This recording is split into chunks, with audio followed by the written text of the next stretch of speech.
فرمایا شیما تم نے جو چاہا وہ بھی مل گیا اور اللہ نے اپنے کرم سے تمہیں اور بھی عطا کر دیا. اور فرمایا صحابہ کرام سے لوگوں میں نے ہمیشہ آپ سے مشورہ کیا ہے لیکن آج میری بہن میرے دروازے پہ آ گئی تھی. میں نہیں چاہتا تھا کہ میرے دروازے سے بہن خالی لوٹ جائے.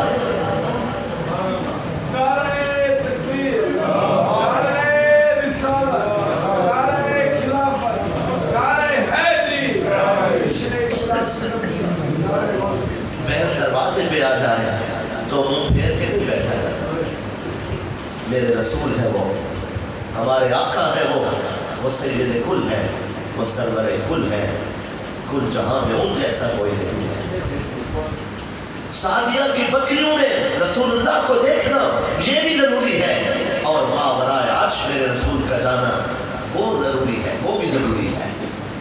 ان کی شان و عظمت یہ ہے کہ وہ جس راہ سے گزرتے ہیں ایڑی اٹھا کر آدم نہیں دیکھ سکتے اور پردہ اٹھا کر جبریل نہیں جھانک سکتے. جن کے راستے کوئی نہیں جانتا ان کی منزل کون سمجھ سکتا ہے. حاضرین, حقیقت محمدیہ کا عالم یہ ہے کہ نگاہ خلق اس پہ واقفیت نہیں رکھتی, صرف اللہ جانتا ہے کہ وہ کون ہے اور کیا ہے. اور ان کا ہمارے درمیان آنا ہماری ہدایت کے لیے وہ اس قدر آسان ہے, سہل ہے کہ جب ہم دیکھتے ہیں حاضرین سیرت پڑھنے کے لیے آدمی کا جگر چاہیے, حوصلہ چاہیے. یہ کام صرف محمد مصطفیٰ صلی اللہ علیہ وآلہ وسلم کا ہے اور وہ بھی کر سکتے ہیں.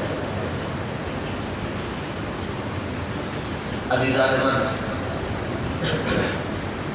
یہ سب کچھ دینے کے بعد فرمایا لوگوں میری بہن میرے دروازے پہ آ گئی تھی. میں نہیں چاہتا تھا کہ وہ خالی لوٹ جائے. میں بالکل صاحب کے قیمتی وقت سے مختصر لمحات میں ایک روایت اختتامی کلمات بیان کرنا چاہتا ہوں. عشر کے روز حضور صلی اللہ علیہ وآلہ وسلم نے فرمایا میں حضور وحدت میں اپنی امت کی بات کروں گا. وہ بقع نور, وہ حجرہ انوار جس میں میرا مصلی بچھایا جائے گا, جہاں میں سجدہ ریزی کروں گا اور زمین اپنے مالک کے حضور میں جھکاؤں گا اور پھر کہوں گا امت گنہگار ہے لیکن میں تو تیرا معبود. میں امت کی بات کرنے کے لیے جب جاؤں گا تو حجرہ انوار میں اللہ سے بات کروں گا.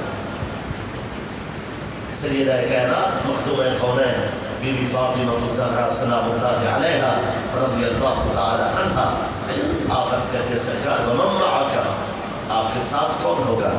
فرمایا یا فاطمہ تو انت, اے فاطمہ آپ میرے ساتھ ہیں.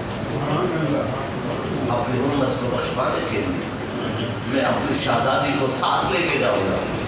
میں تو اس سے یہی سمجھا ہوں بلا تشبیہ و تمثیل, اس دنیا میں اگر کوئی سجد روٹ جائے, کوئی دوست ناراض ہو جائے, کوئی رشتہ دار روٹ جائے, کوئی مرشد سردار آقا و مولا ناراض ہو جائے اور منانے کی کوئی تدبیر باقی نہ رہے, منت سماجت سے بات طے نہ ہو اور آدمی ہیرو حجت جب اتمام حجت کر لے تو ہم انسان ہیں. اگر کوئی لوگوں میں سے کوئی شخص اپنے دوست کو منانے کے لیے, اپنے سردار کو منانے کے لیے جب تمام تدبیریں مکمل کر لیں تو پھر اپنے بچوں کو ساتھ لے کے کوئی آ جائے اور کسی بندے کے دروازے پہ اپنے بچوں کو بٹھا دے, چاہے وہ رئیس اعظم ہو یا کوئی سلطان. یہ عرب و عجم کی روایات ہے. جب کوئی دروازے پہ آ کے کسی کو بٹھا دے تو حاضرین محترم بچے بیٹھ جائیں تو پھر کوئی وجہ باقی نہیں رہتی. جب کوئی کسی کے بچے دروازے پہ آ جائیں تو پھر سارا جھگڑا ختم ہو جاتا ہے, کوئی گنجائش نہیں جاتی.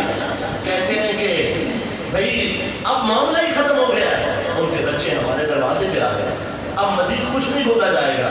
بلا تشبیہ و تمثیل سرکار رب کی بارگاہ میں اس کے دروازے پر اپنی پیاری بیٹی اپنی شہزادی کو لے کر جائیں گے. اے اللہ میں اپنی امت کو بخشوانے کے لیے تیرے دروازے پہ اپنی بیٹی کو لایا ہوں. اے میرے مالک, بندوں کا معمول یہ ہے کہ جب بندے کے دروازے پر کسی کے بچے آ جاتے تھے تو وہ تو انہیں ضرور معاف فرما دیتے ہیں. میں تیرے دروازے پر اپنی سب سے پیاری بیٹی, اپنی شہزادیوں میں سے لاڈلی بیٹی تیرے حضور میں لایا ہوں, اس لیے کہ